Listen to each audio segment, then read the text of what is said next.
Olá, meus queridos amigos, novamente informações só para você que sempre está ligado no nosso canal Caio Alemão, aqui da Alemanha e da Europa. Sejam bem-vindos aqui no nosso canal Caio Alemão. Estou contente de vocês estarem participando desse vídeo. E a explosão da barragem fazia parte da estratégia militar ucraniana. Gente, muitos de vocês não pensam de forma diferente, eu aceito, mas, gente, escutam bem o que pode ser visto. Em setembro de 2022, o mercado europeu de energia foi abalado pelo ataque explosivo aos gasodutos Nord Stream. Apenas alguns dias antes, a Rússia havia interrompido o fornecimento de gás natural. Os aliados da Ucrânia rapidamente localizaram o criminoso em Moscou. Mas o argumento sobre a vantagem que Putin obteria com isso lançou a primeira dúvida razoável. Os investigadores alemães estão investigando o ataque e seguiram um rastro até Kiev. O trabalho deles é respaldado por um vazamento de inteligência segundo o qual o general ucraniano Valery Zalotchny comandou essa operação. Terça-feira dessa semana houve um ataque à represa de Kakhovka, apenas um dia após o início da contraofensiva ucraniana há muito anunciada. Assim como no caso do ataque ao Nord Stream, a mídia foi rápida em julgar quem cometeu esse crime de guerra: Moscou. No entanto, como de costume, nem a Rússia nem a Ucrânia podem fornecer provas sólidas sobre quem é o responsável pela explosão da barragem.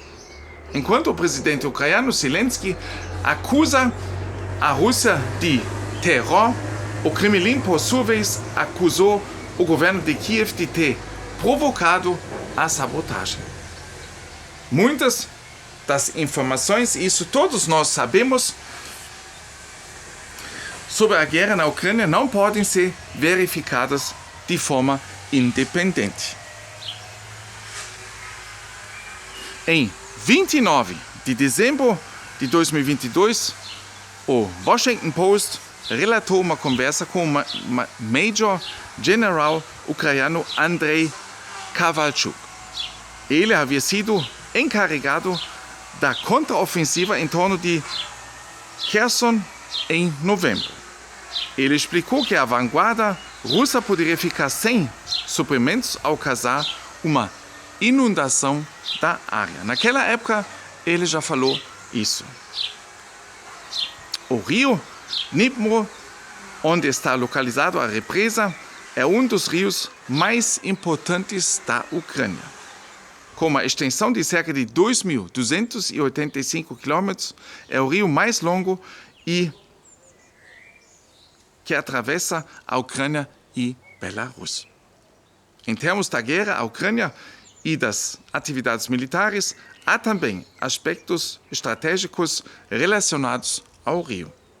Devido à sua localização geográfica, o rio pode servir como uma fronteira natural e um obstáculo, o que influencia significativamente os movimentos e as operações militares. De acordo com Kowalczuk, houve até mesmo um teste com um lançador de foguetes HIMARS. O objetivo era descobrir se era possível obter um efeito explosivo suficiente para destruir a linha de suprimentos dos russos, mas sem inundar as aldeias. De acordo com o Major General, o teste foi um sucesso, pois o padrão de dano desejado pode ser produzido em um dos portões de inundação. Isso sugere que a barragem de Kakhovka já era parte integrante dos jogos de planejamento militar e que essa carta, estrategicamente útil no ponto de vista militar, pode ser usada dependendo da situação. presidente ucraniano Zelensky descreveu o último ataque como uma arma de destruição ecológica em massa detonada pela Rússia. Ele rejeitou a alegação do Kremlin de que a própria Ucrânia havia explodido a represa com base nos seguintes argumentos. A Rússia controla a represa com a usina hidroelétrica há mais de um ano. É fisicamente impossível destruí-la do lado de fora por meio de bombardeiros, aliás. Desculpe. A dificuldade de contraofensiva há muito preparada pela Ucrânia é que o outro lado se preparou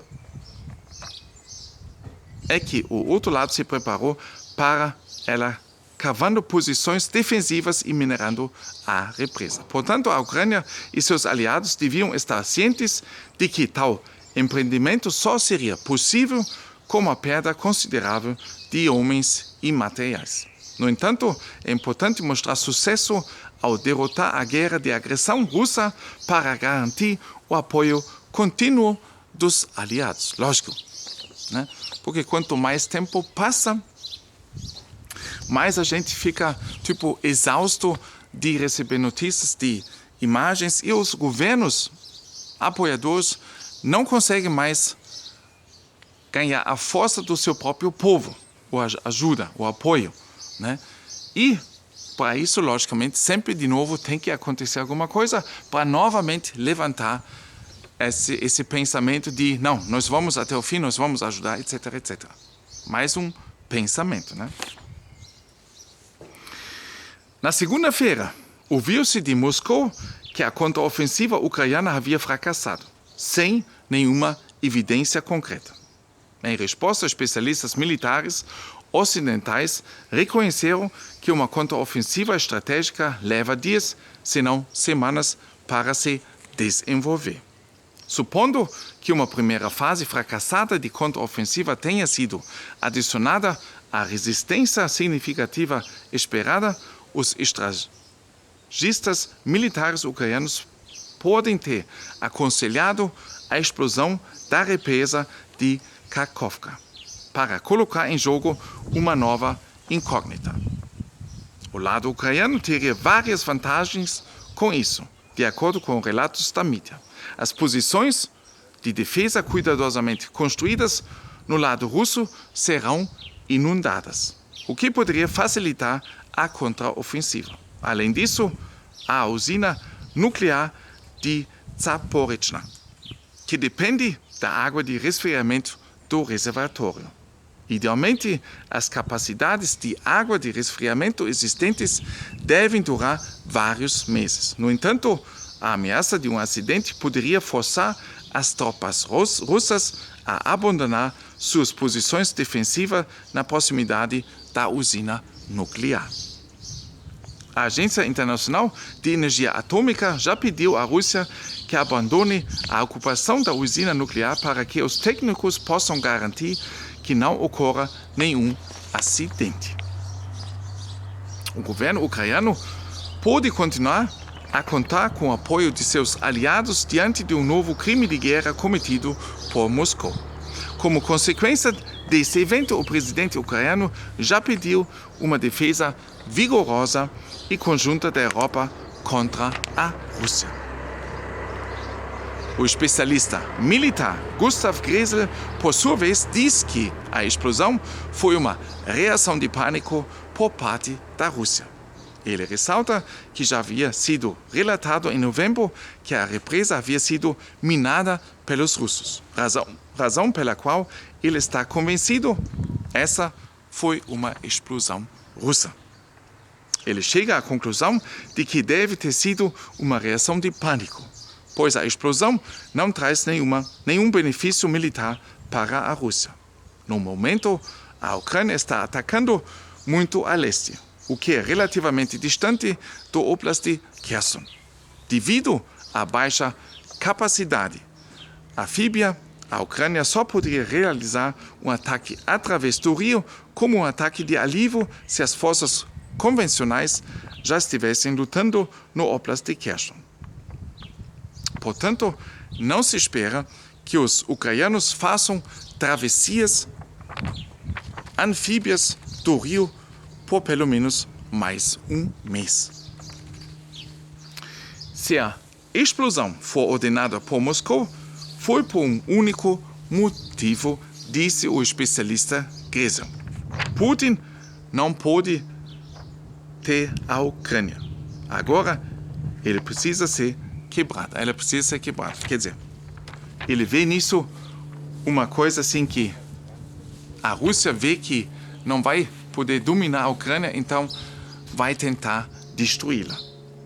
O historiador militar Sönke Neitzel disse que a Ucrânia explodiu uma represa no rio Irpin, ao norte de Kiev, no início da guerra de agressão para retardar o avanço do exército russo. A inundação resultante não foi tão pronunciada como no caso da barragem de Kharkovka, mas foi aceita para atingir os objetivos estratégicos militares. Neitzel disse: ambos os lados usam essas armas para usar a água para desacelerar o respectivo lado oposto. A grande diferença, no entanto, é que a Ucrânia está fazendo isso para defender seu próprio país. Mas as consequências para a agricultura e as pessoas são igualmente negativas, explicou o especialista. Gente, nós temos aqui no nosso canal opiniões de todos os lados. Eu acho bom que a gente possa comentar e discutir e aceitar todas as opiniões. Eu espero que isso continue, porque tentamos também ouvir sempre ambos os lados. Forte abraço, gente. Mão no coração. Até no próximo vídeo. Valeu.